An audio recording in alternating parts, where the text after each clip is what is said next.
Right, sorry there hasn't been a video on Friday, but I'll explain why in a moment.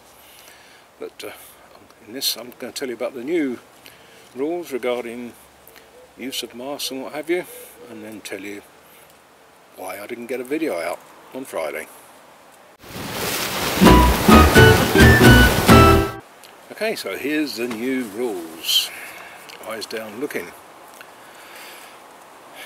And let me give you the preamble to this, that the Canary Island government have decided to impose stricter rules, and when they've looked at the statistics, 95% of all the live cases in the Canary Islands are in the under 30s group. They're the group that are going out partying, close together and all the rest of it. So what they do, instead of imposing stricter measures on them, they've imposed stricter measures on everybody. It's wonderful, isn't it? But anyway, this is what you've got to do. You know, if you're thinking of coming here on holiday in the near future, this is how it might affect you. Right. I can't even read my writing now. Oh, over 6. It makes sense now. Over the age of 6, anybody over the age of 6, on public roads, in outdoor spaces, regardless of whether or not you can maintain social distancing, you've got to wear a mask. Masks must be worn correctly, covering the nose and the mouth, and they're recommending the use of disposable masks. Make more money that way, don't they? Some people do. It's mandatory to wear a mask in hotels and restaurants and bars, except when you're actually eating or drinking. And what that means really is, if you go into a restaurant and you sit down, until you've actually received your food or your drink, you're supposed to wear a mask, because obviously you can't catch the COVID if you're eating or drinking, but you can catch it if you're just sitting there. On beaches or by swimming pools, you must wear a mask except when you're actually lying down and maintaining social distancing from other people, or when you're bathing. They use the word bathing, whether paddling in the sea is included in bathing, who knows. Nightclubs are closed except for those outdoors. At least that's going to affect the under 30s more. And something regarding smoking. There's no smoking on public roads or in spaces for public use where you can't maintain social distancing. So basically it means pretty much on the terraces of bars and places like that, I guess you can't smoke.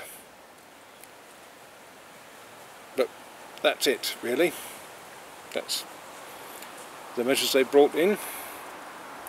We've still only got, well, we've got 11 cases, live cases here at the moment. We've had no new ones for a couple of days. Yet the Canary Islands and Fuerteventura are still dangerous to come to, according to the British government, of course. Joke, isn't it? Right, well now I'll tell you why I couldn't do a video this week. Well, first of all, I'll just explain our water system, so the rest of it might make a bit more sense. The water comes in from over there, from the street, runs along this pipe here, where Jensen is. I have two systems. Well, this one just goes to the swimming pool. There's a dead hedgehog there, poor little thing. This one goes to the house straight from the mains, and I have that switched off most of the time because the mains pressure here really isn't very good. So we have this system instead. So I have this open, 1,000 litre water butt. It'll open. Yeah, typical. And there we go. Well, that's very exciting. So we have 1,000 litre water butt, and from there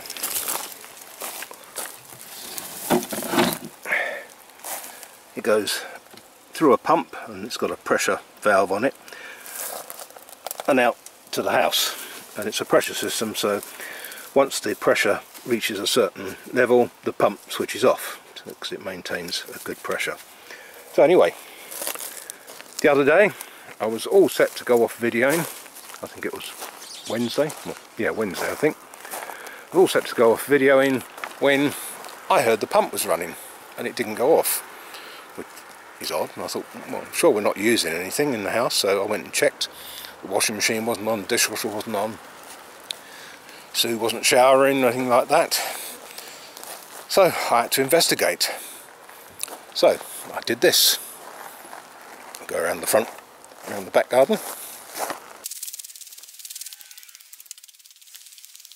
So I came up the back and checked, because quite often this hose pipe out the back here starts to leak there, and even this comes off, but no, that was okay.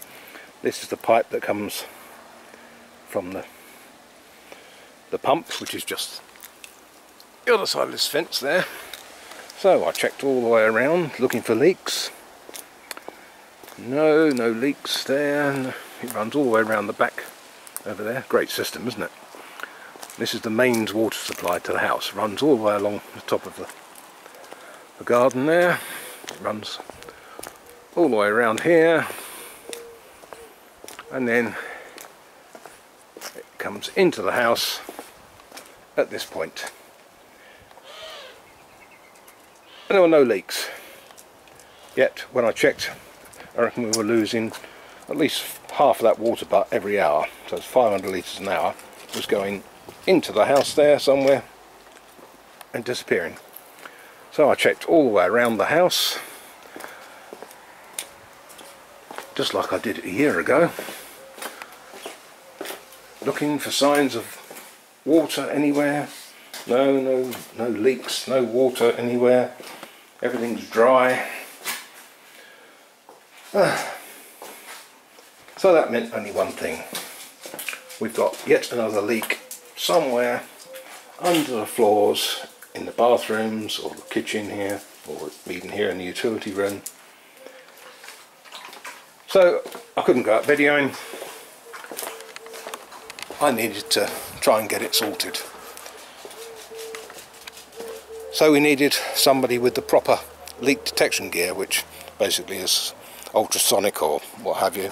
They have a thing on, they put on the floor, listening to the leaks and what have you. I contacted one firm, sent them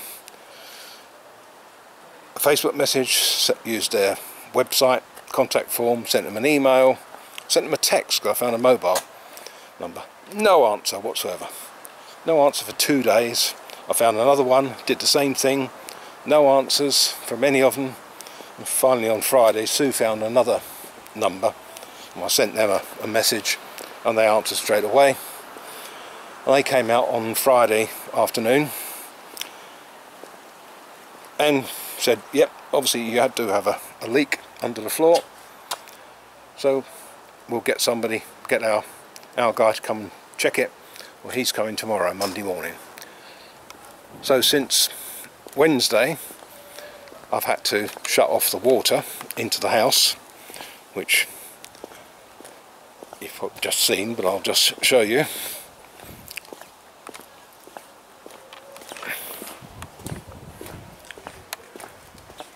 Yep, so what I had to do was switch the pump off, disconnect this going into the house and put this blanking plate on. So now there's no leaks going in, no water going in the house, and this is blocked up, which means the pump's on, and that means that at least the hose pipes still work. So we're having to use the hose pipe. So this is what we have to do if we want to go to the loo and flush the loo. So we have to get the watering can,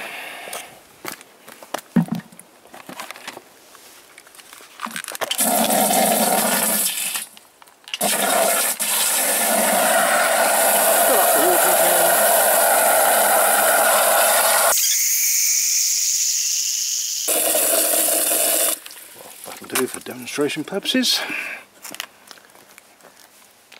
and off we go with the watering can to the sink or whatever we're going to do.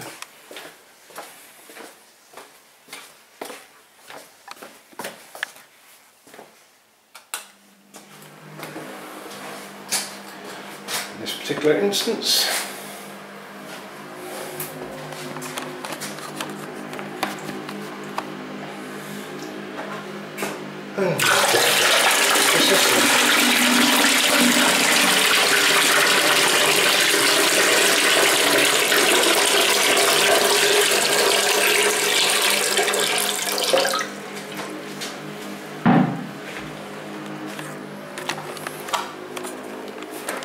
Yeah, now isn't that fun?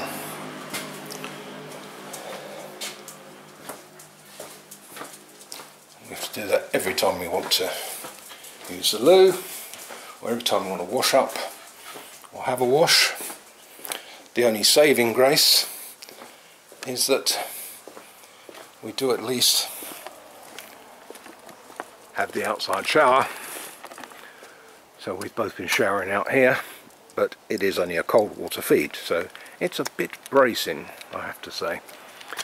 But I suppose worse things happen at sea. Well, that's this week's tale of woe. It's the second time that's happened in a year. Last time it cost us about 600 euros or so to get it fixed. No doubt it'll cost the same this time. And we were without water for about 5 days then as well. And of course 6 months ago we had a blocked drain. I still haven't put the tiles back there. We had a blocked drain, so we were unable to use the loos or the showers or anything for about 4 or 5 days at that time as well. And about 6 months before that we had a big problem with the electrics, and we were without electric for 5 or 6 days again. That seems to be a recurring theme. Anyway, hopefully I'll get out and film again this week. So thanks for watching, and I'll see you soon. Bye.